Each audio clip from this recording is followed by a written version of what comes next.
This is Think Out Loud on OPB. I'm Dave Miller, coming to you today in front of an audience at the new, beautiful, gigantic East County Library in Gresham.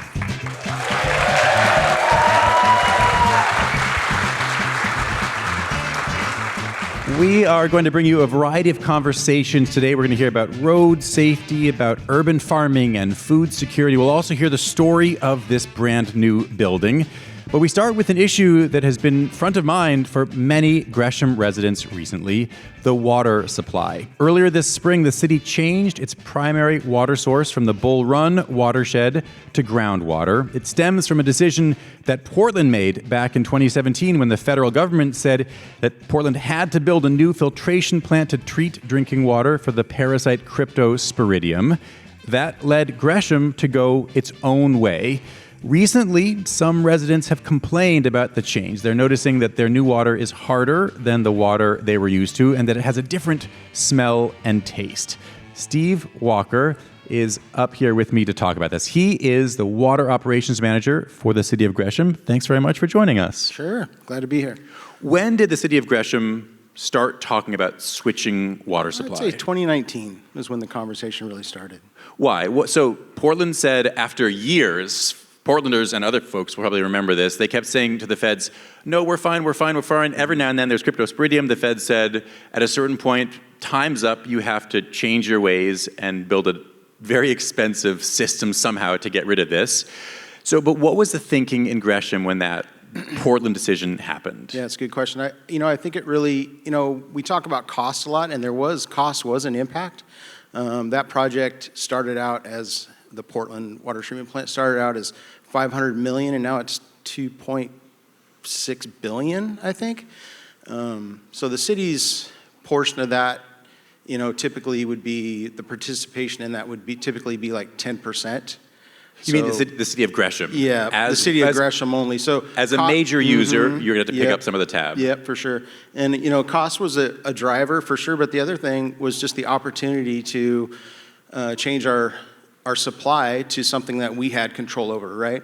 Portland's a great system, great water department, but they're subject to issues like any water department, and they're so large that we are subject to those issues once in a while.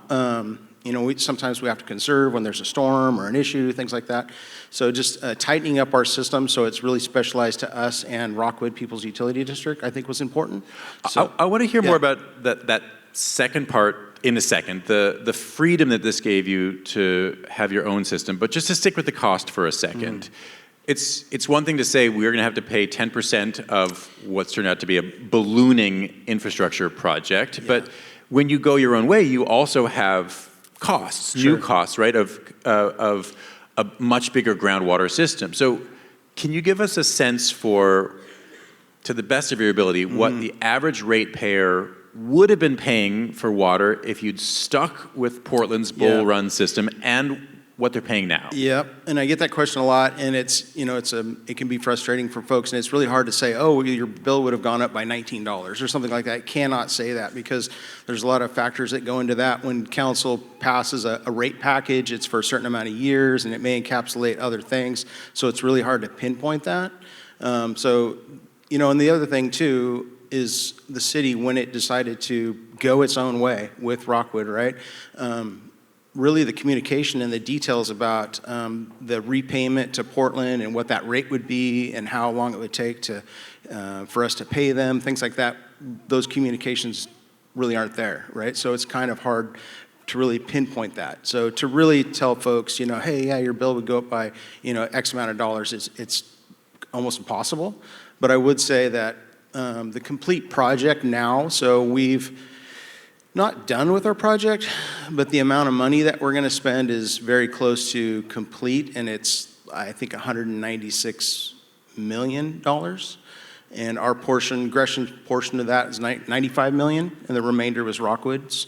So compare that to 10% participation rate of Portland's $2.56 billion project, and that would have been just Gresham paying that 10%, right? But it's really hard for me to say, obviously not a finance guy, to really help folks and say, pinpoint what that dollar amount would be, difference on your bill. But my if I followed your math there, just the simple back of the envelope math says that Gresham's piece of the capital totals would maybe be something like 2.5 times more, based on what you just said, if you'd stuck with Bull Run. That's what I understand. Okay. Yeah.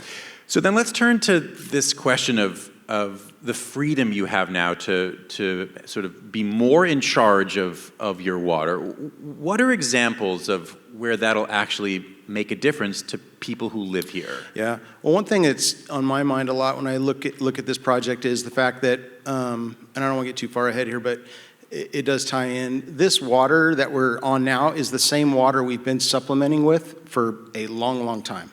Because in the summertime, Portland cannot supply enough water for all its customers, so Gresham had to supplement. So we've always supplemented with the groundwater source that we're solely on now. So that's a big one, right? So we no longer have to supplement, we're not splitting, changing, things like that. So that's really important. And then as far as the local control and some issues that we would face, like I said, Portland's a surface water source, so it's it's vulnerable to storms and things like that. So when there's a high turbidity event, when the water actually gets turbid, they have some issues with that. So there's been times where we have to slow down or not take as much or supplement more with groundwater. So that's kind of really the big one. And then obviously complete control over what we do with our water and our treatment, our electric bills, things like that, right? So efficiency, that's one of the things that we'll be getting into as we go along. So the system's really new with our pumps and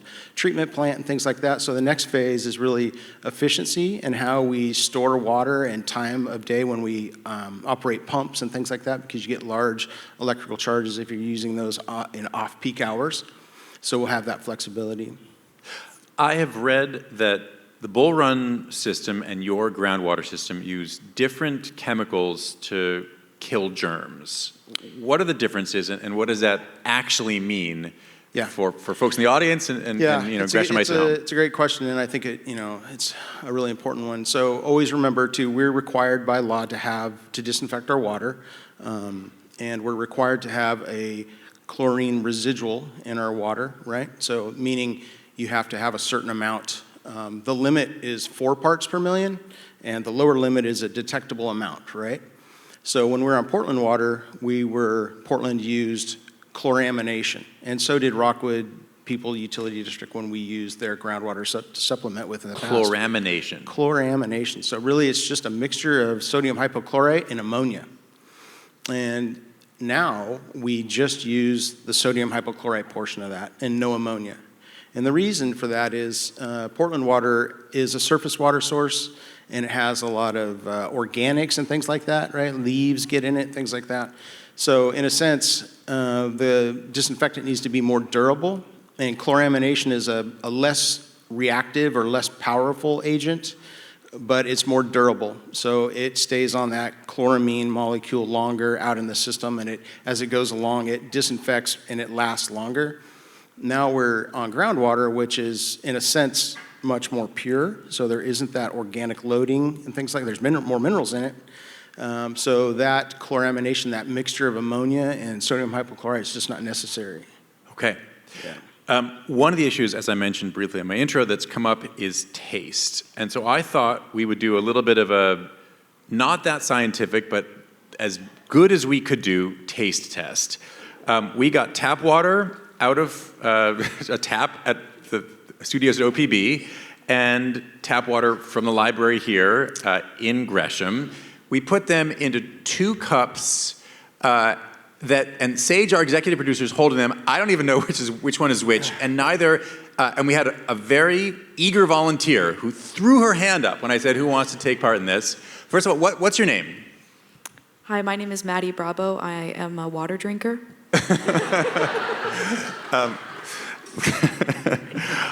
And why were you, that's why you threw your hand up, because you're an eager water drinker? I also love radio. I'm the station manager at KPSU, Portland's College Radio, so awesome. I'm just eager in general. And do you live in Gresham? I do not. I live in Portland. Okay. All right. So you may be used to Bull Run. Then again, so was everybody else in Gresham up until very recently. You want to have a sip of the first one? Tell us what you think. All right. And Sage, please remember which is which. Okay, any notes? Tastes normal. Okay.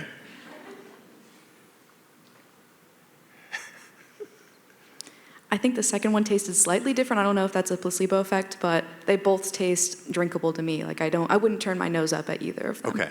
But the first one was slightly more normal to you? If anything, the second one tasted fresher. I don't know. I can do another taste test. Yeah, if you one more time, just to, make this as pseudoscientific as possible.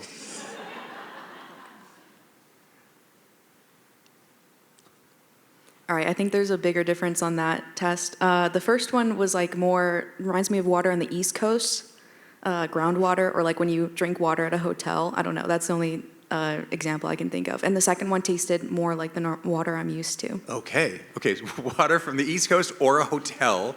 Sage, so that was the first one. Sage, which one was the first one? The first one is, now I'm gonna forget. Are you kidding me? I'm teasing. The first one is water from here at the library. Okay, so you tasted groundwater from what was groundwater. Thank you very much for being our guinea pig. Steve, have you noticed a difference in the taste? Oh, yeah. So how would you describe the difference? And how do you explain it? Yeah. Well, first of all, I'll tell you just a little background on me. So I'm from the other end of the state, from Southern Oregon, born there, and lived there up until 2 years ago before I came here. And I worked at a water system for over 25 years in Southern Oregon, and it was free chlorination, right? So free residual, meaning it's just sodium hypochlorite, just like what we're experiencing here. And a lot of folks would come from California to retire, come over the border, build a nice house, and one of the first things they'd call me up and say, hey, my water kind of tastes like chlorine. And, usually because in California, Southern California, the Central Valley, things like that, those are very large, spread out systems. And a lot of times they use chloramines, just like Portland's large system. So it's one of the first noticeable things they notice. And, the big driver of that is the fact that, yes, sodium hypochlorite by itself is more noticeable. And the other big one for us here is just that source change, right? So before, even though we've always used groundwater and in this source, it was always a mixture. So now it doesn't have that organic loading, things like that in the water to offset that chlorine smell and taste. And so now we're just in a more mineralized water that doesn't have that taste to it. And so it definitely stands out more for sure. And I'm sure everybody knows you travel around and water tastes different everywhere you go. When I go to California, it tastes a lot different than it does in Southern Oregon. And here the water now is pretty similar to me tasting, but when I first came here, it was definitely a lot different than what I was used to. So it is a big change for everybody. Your water is always going to have different taste and odor depending on whether it comes from a river or a lake or a desalination plant or groundwater, right? It's just always going to have those characteristics of what it comes from. And is your basic message as one of the leaders of a utility here, you'll get used to it? No, I think, I think there's some of that, right, for sure. But remember, too, we can't just drain the water system and refill it with groundwater, right? We can't do that. We just have to maintain positive pressure and supply, fire systems, folks' homes, right?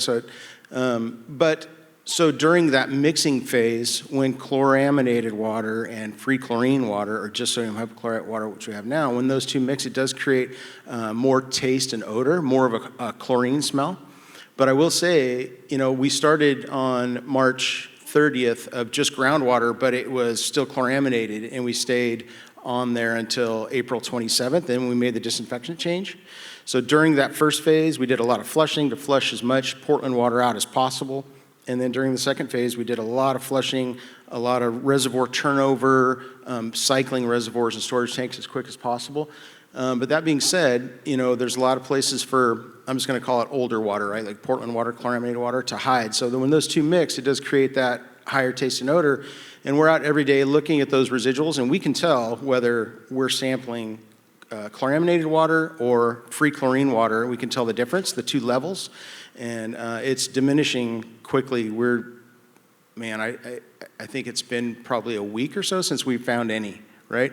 And so we have folks call us, and there's people that are just curious about the change. The water tastes different, but then there's people that call and say, you know what, I did a load of laundry, and I went outside and I came back into my laundry room and I could smell chlorine. And so during that mixing phase, that was a good cue for us to go out and do some sampling. And if we did find some of that chlorinated water, we're able to do a lot of flushing, like targeted flushing, and get that out. So it's important if people are having that experience just to let us know still. But it is, like I said, it is diminishing, and we're quickly closing in on the mixing going away now. And at that point, it'll be all groundwater, no Bull Run water. Right. Steve, thanks very much. Sure.